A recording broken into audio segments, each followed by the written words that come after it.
పాకిస్తాన్కు Indian army మరోసారి strong counter ఇచ్చింది. ఎలాంటి వార్కైనా సిద్ధమనే సంకేతాలు పంపించింది. డీజీఎంఓ ప్రెస్ మీట్ పెట్టి పాక్ చర్యలను బట్టబయలు చేసింది. మరోసారి ఎగిరి పడితే మరింత దారుణంగా దాడులు తప్పవని హెచ్చరించింది. ఉగ్రవాదంపైనే తమ యుద్ధమని మరోసారి నొక్కి చెప్పారు సైనికాధికారులు. పాకిస్తాన్ సైన్యం ప్రజలు తమ టార్గెట్ కాదని వివరించారు. కానీ టెర్రరిస్టులపై యుద్ధాన్ని తమపై యుద్ధంగా పాక్ భావించిందని అన్నారు. భారత ఆర్మీ స్థావరాలు లక్ష్యంగా దాడులకు పాల్పడిందని, అయితే Indian air force air defence సిస్టమ్ను ఎదురించి నిలవలేకపోయిందని అన్నారు. త్రివిధ దళాలు సమన్వయంతో పనిచేసి పాకిస్తాన్ను మోకాళ్లపై నిల్చోబెట్టాయన్నారు సైనికాధికారులు. That our fight was with terrorists and their support infrastructure and not with Pakistan military. However, it is a pity that the Pakistan military chose to intervene and bat for the terrorists, which compelled us to respond in kind.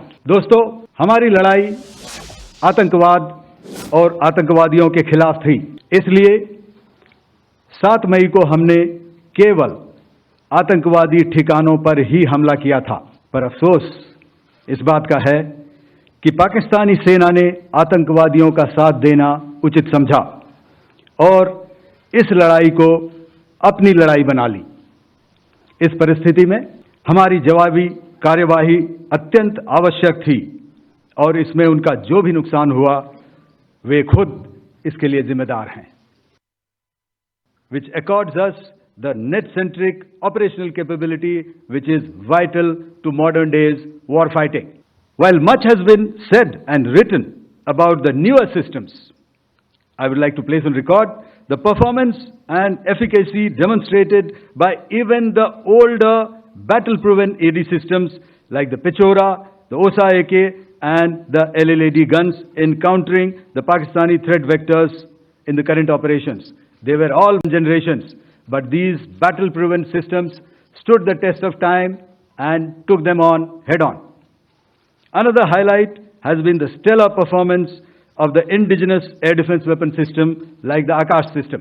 Here, ladies and gentlemen, Pahalgam तक पाप का ये घड़ा भर चुका था. उसके बाद जो हुआ उसके बारे में हम कल विस्तार में बातचीत कर चुके हैं.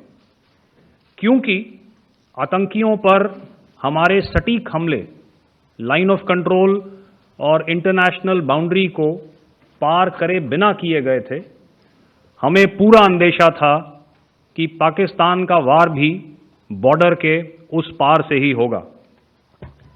इसलिए हमने अपनी एयर डिफेंस की पूरी तैयारी पहले से ही कर ली थी. हमारी इन्वेंट्री में शामिल counter manned aerial systems, electronic warfare के साधन और एयर डिफेंस वेपन्स का इंडियन एयरफोर्स के इसी प्रकार के सिस्टम्स के साथ एक अनोखा मिश्रण किया गया. इसलिए आपने देखा कि जब जब पाकिस्तान एयरफोर्स ने हमारे एयरफील्ड्स और लॉजिस्टिक इंस्टॉलेशंस में 9 और 10 मई की रात को लगातार हमले किए, वो इस मजबूत एयर डिफेंस ग्रिड के सामने विफल